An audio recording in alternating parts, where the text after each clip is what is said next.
In today's video, we're going to be looking at Lunar Tides in the color Coral Pink. So I have my swatches labeled 1 through 12, but that is not synonymous with hair levels. I do pictures and clips near the end of the video, so the numbers just help us keep track of each swatch. 1 is green, red and green are across from each other on the color wheel, so I wanted to see if this corally pink could dye over the green. 2 is gray, 3 is a natural red, 4 is black, and then from 4 to 11 is a range that goes to platinum blonde, and then number 12 is like a toned version of number 11. Also, these are human hair swatches, but the only one that's virgin hair is the number 4 black swatch. So to start, I'll be taking the dye directly out of the container and I'll put it at the top of each swatch. Some people do like to dilute their dyes though, so I will do a diluted version at the bottom of each swatch. Please keep in mind, everyone's hair is different, which means everyone's hair will take dye differently. I've also noticed that different monitors and screens can make colors look very different, especially undertones. So just use my video as a reference as to how this could possibly turn out for you.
For the diluted part, we're gonna do a 2-to-1 ratio. That's gonna be 2 parts of diluter to 1 part dye.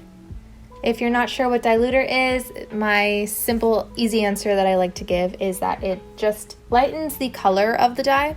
And if you're wondering what I use, I always just use a plain white conditioner to dilute.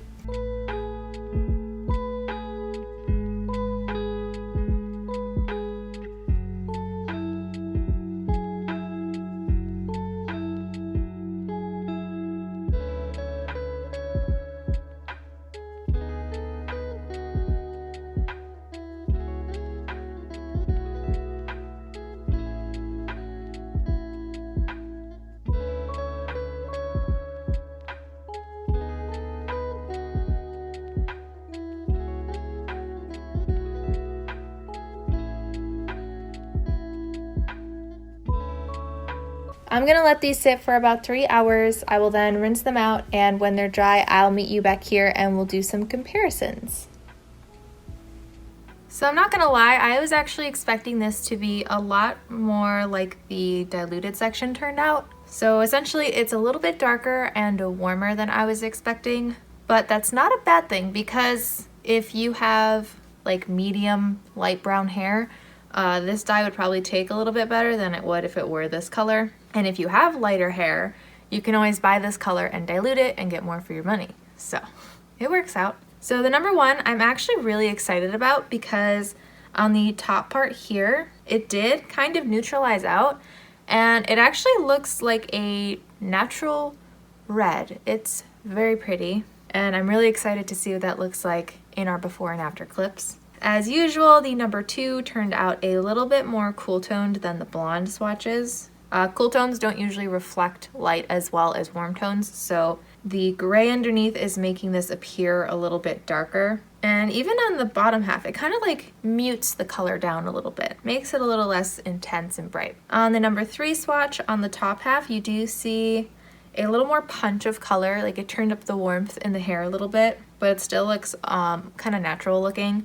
And the bottom half compared to the top, it doesn't look like there was a change, but there might actually be a slight pink hue that I just can't tell because it's next to something even more red. I was gonna skip over the black swatch, but I do want to say if you are somebody with black hair, 99% of the time it won't take dye. I would almost say 100% of the time. If your hair is black, but not like a pure black, almost like a blackish brown, you're way more likely to get dye to stay, but you want something extremely pigmented. Same kind of goes for the number 5 swatch. So I do see a difference on the top here, but I definitely recommend just using something that is more pigmented, because even if this color does leave a tint on the hair, especially if your hair is virgin and has never been chemically dyed before, chances are the next time you go to wash your hair, this color will just fall right out. Picking a dye that's a lot more pigmented has a better chance of staying in the hair longer term. I would give that same advice to number 6. It definitely appears better than it does on the number 5, but it's just dark enough to where I wouldn't recommend it. Number 7 is interesting because it's not quite as bright as these ones. It almost gives like a rosy gold look. And you could probably dilute it just a tiny bit, not as much as I did, just a little bit to make it look a little more natural. But I know some people will dye their hair with the more intense version of the color that they want, so that as it fades, it goes to the color they want instead of having the color they want fade out, if that makes sense. I feel like you really start to see the true pigment on number 8 and onwards. And they all look really good, but the number 11 swatch just has a little bit more brightness and a little bit more of like a pinky tone to it. Same kind of goes for the diluted section too. I really like how it looks on all of these. Again, it's kind of a rosy gold look to it, but on the number 11 swatch for here, it looks more like a coral pink versus a rose gold, if that makes sense. And the diluted one I feel like turned out very similar to number 10. And similarly to the number 2, the like cool tones in it kind of muted it down a little, so it's not quite as like bright and intense as the number 11. So I haven't done a ton of these like really warm pinky colors. So for our first comparison, I'm actually going to do it for the diluted section, and that's going to be Uberliss in the color Peach Hydrangea. This is comparable to number 12, number 11, number 10, and number 9.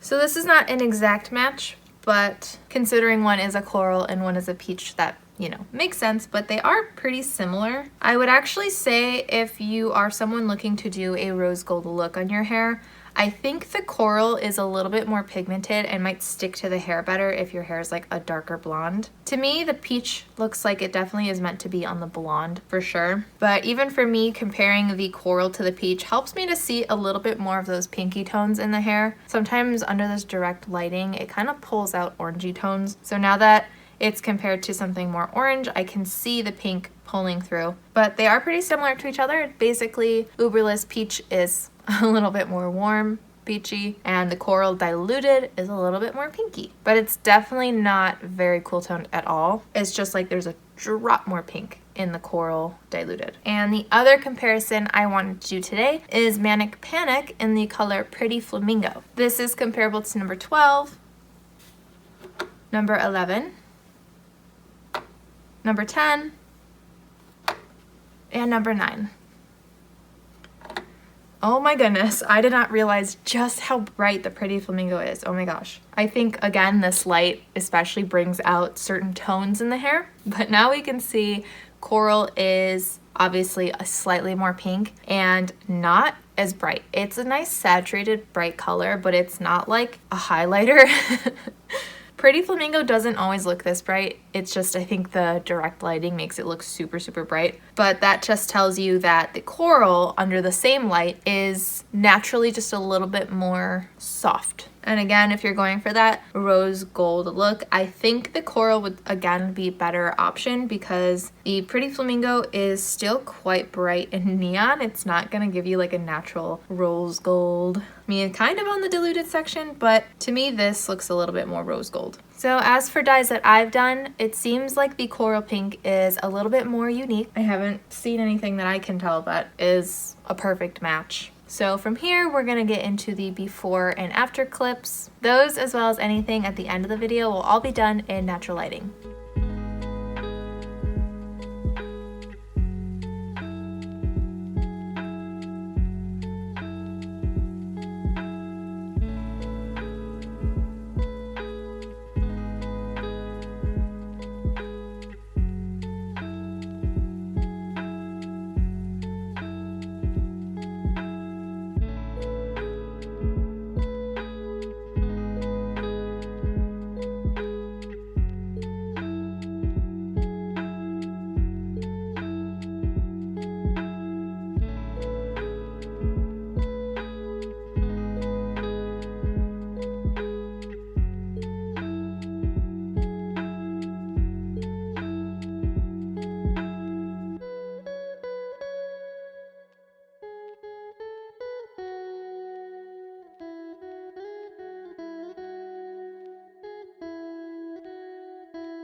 I hope this video helped. If you have a request, I do have a link below to a Google form you can fill out. Just remember, I only do dyes that do not test on animals. Thank you very much to my patrons, and thank you so much for watching, and I can't wait to see you in my next video.